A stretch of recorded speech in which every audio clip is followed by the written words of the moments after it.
don't really know what the name of the pond is, but we're just going to call it Angel Parkway. And I brought the Redington 4-weight weight forward line, and I tied a elk hair caddis to take the place of the one that I lost. So there we go. Just tied it a few about maybe half an hour ago. I didn't have any dry fly floating, so I just used some seam sealer that you use for tents, and well, that seems to hold it long enough to where I can do what I need to fish with it. Trying to just work our way along the bank here before we switch. Really looking forward. Oh, there's the hit. Oh, that was a bass. He had it in his mouth. Bummer. Came up and grabbed it and he let go, or I missed him. There's a hit. Something barely tapped it. Barely tapped it. Very subtle hit. Nothing big. Okay. There we go. Yeah. This one was just kind of nipping at it. So it looks like they don't want to go and hit on the top water, but they definitely will hit 3 foot under my indicator. So hey, first fish of the day is going to be a little blue galley. Continue to describe the action. Just kind of working our way along the pond, looking for that strike. I think I see something that may be a bed just off to the right. Oh, there's a hit. Just off to the right of the of my indicator. Had a really short hit. He just kind of bobbled it. Oh, he took it. He took it. All right. There we go.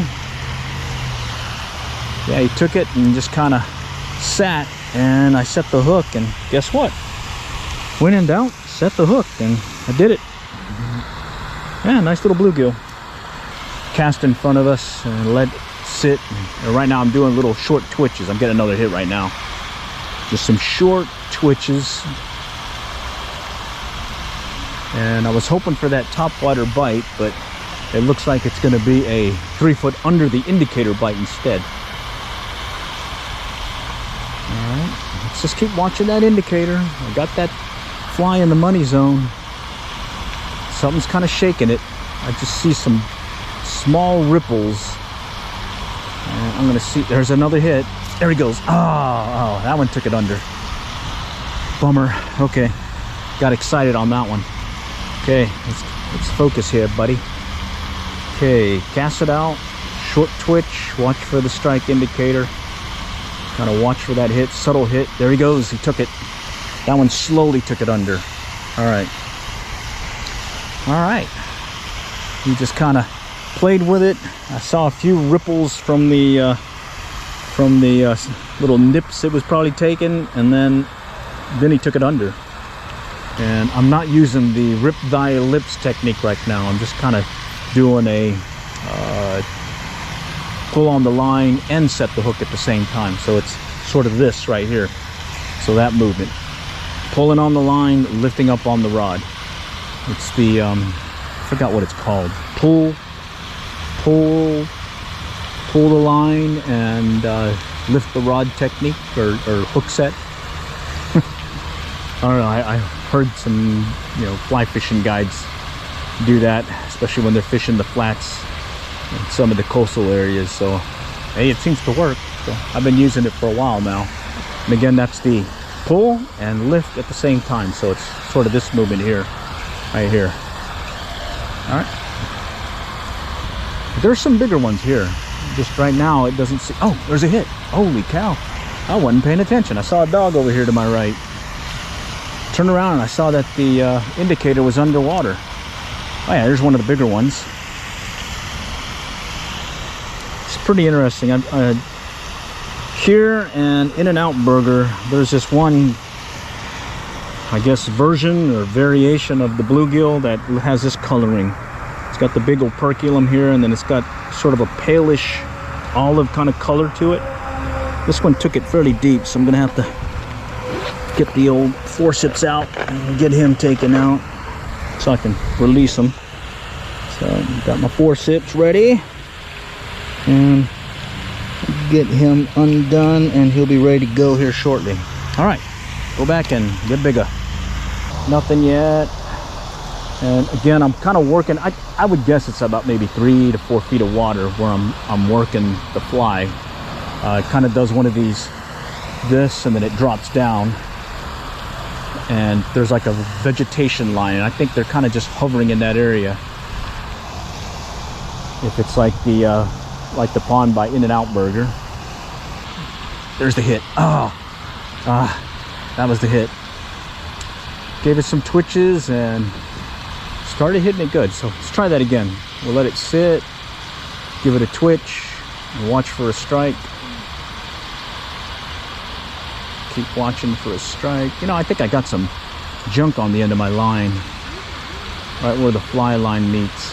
Yeah, it's kind of junky. Let me clear it. Oh, holy cow, something just hit. Oh, he's big. All right, well, let me take up some line here. He's bigger than what I thought was going to be there. Let's see what he is. All right, he's running on me. Get on that olive near deer. Yeah, it's a bass. It's a bassalito. All right, let's bring him in. Let's go bank him. Ah, he came off. Bummer. Right now, 3 foot under indicator olive near deer seems to be working, at least for some bluegill and the occasional bass. Oh, there's the hit. There we go. There's the hit. That one kind of wiggled the indicator. Didn't really take it under, but it was enough to, well, tell me I need to set the hook. All right. There we go. Another blue golly. All right, let me wipe that off. Okay, make sure I can get them out. Let me go throw them back, get bigger. All right. Kind of twitch it again. I'm kind of working the other side now. Looks like we got some, oh, there's a hit. Looks like we got some doggies on the other side that may clobber the area when it comes to the little fishies. There's the hit. All right, that one took it under. I saw him playing with it, and he took it under, so I set the hook. All right, he's that one that's got that big operculum and got that greenish, olivish color. Got some junk on me. Bear with me here as I clean myself. All right, let's just get this out and get them back out again so we can go keep fishing and maybe catch another one. All right, there he goes. There it is again, the olive near deer. All right, very simple tie. Olive marabou plume, grizzly hackle, some chenille, some gold wire or copper wire, that jig hook piece, and that's it. That does everything you need to. Sort of like a woolly bugger, just you got that jig head hook, and it kind of rides different in the water column compared to the woolly bugger. This one tends to ride more vertical, like a jig. And what's working, either let it sit, do some quick twitches, little short pull, and hesitate and just kind of watch for the strike. Oop, that was a hit. And then other times just let it sit and watch for the strike as well. There's the hit, and that one just kind of slowly took it under. All right, looks like we found a bed of them here. So yeah, there's some fishies in this pond. Let's do a twitch. See if he'll come up and hit it. Let's do another twitch. Oh, shoot, that one kind of hesitated in the water. I may have snagged something there. Let's go back this way. There's a hit. That was a hit right away. Okay, that one sort of came out of the vegetation and said, hey, I want that fly. All right, so well, here, you can have it. I'll even let you play with it again. Come by and hit it again. And yeah, I'm using a 4-weight, 8-foot Redington Pursuit rod. It's a fast action rod. My favorite one is actually the classic trout. There's a hit. The Redington classic trout, as well as the one that I use for fishing up at the Blue, is typically the 6-weight TFO. 6-weight TFO 9-foot fly rod that I tend to use more often than not for my fishing up for the Blue, as well as Lower Illinois and the Beaver's Bend. Okay, going a little bit deeper, see if I can kind of just drag it slowly. Instead of doing, oh, there's the hit. There's the hit. Okay, that one I was just pulling on the line really slow. I wasn't doing a twitch on it. And it was further down. Good sized bluegill. It's got a little shoulders on him. I was calling him brugale the other day. This one's probably gonna go 8 inches or more. Yeah, a brugale. Bigger than my hand, big time. Nice. In this pond, as well as the In-N-Out Burger Pond, where they got this big operculum right here, and this olive greenish color, as well as a palish color.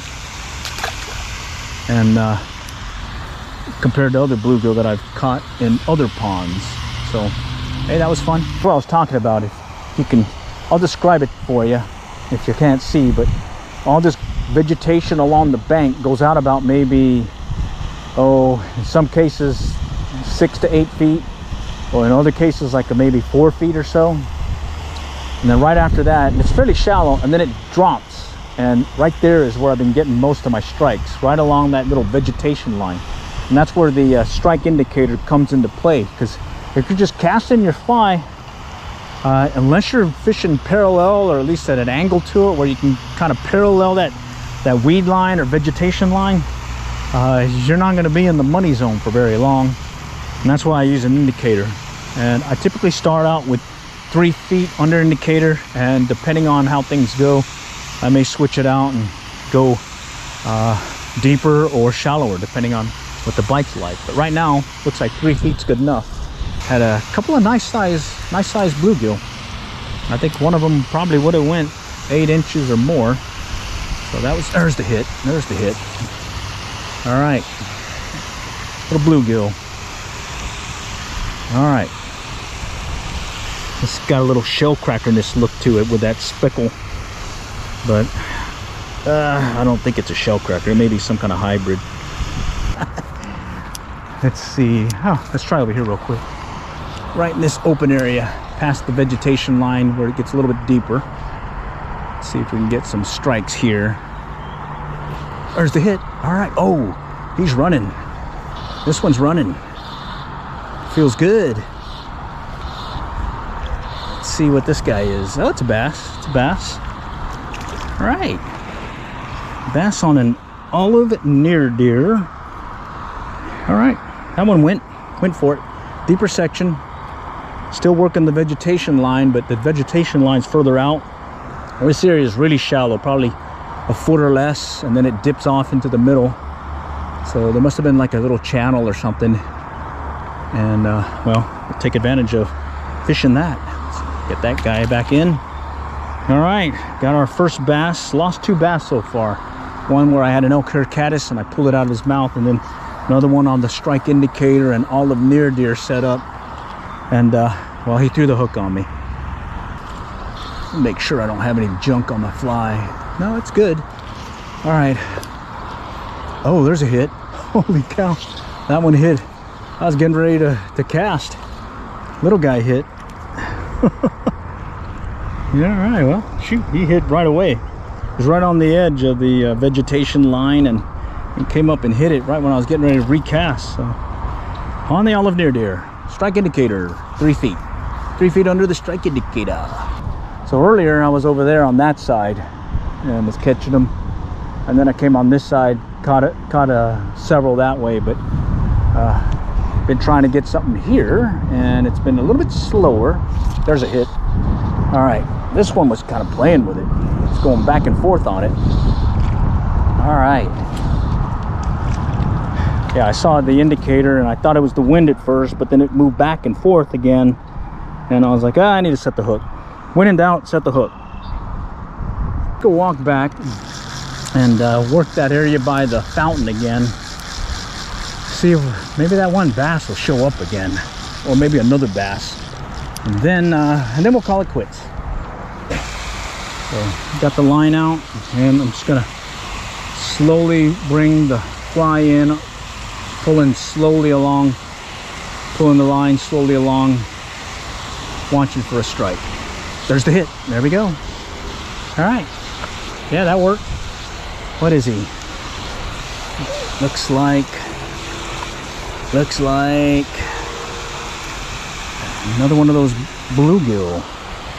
Nice. All right, yeah.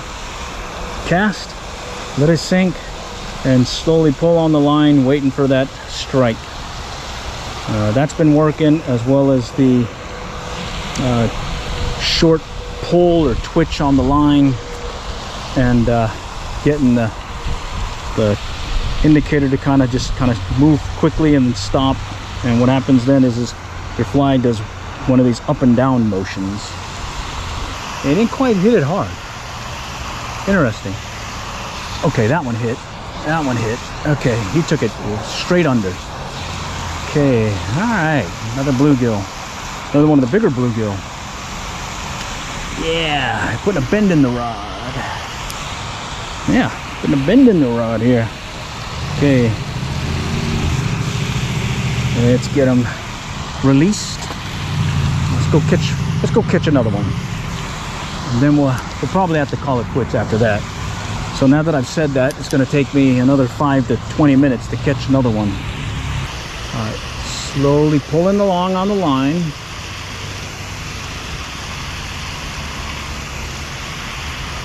There we go. That was the hit. There we go. Took it slowly under. Didn't hit it as hard. And what is this guy? This one is a bluegill, little one. Okay, let's try it again here.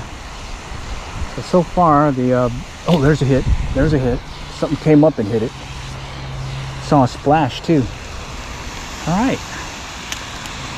All right. This one hit it without an indicator. Let's get it back out that way.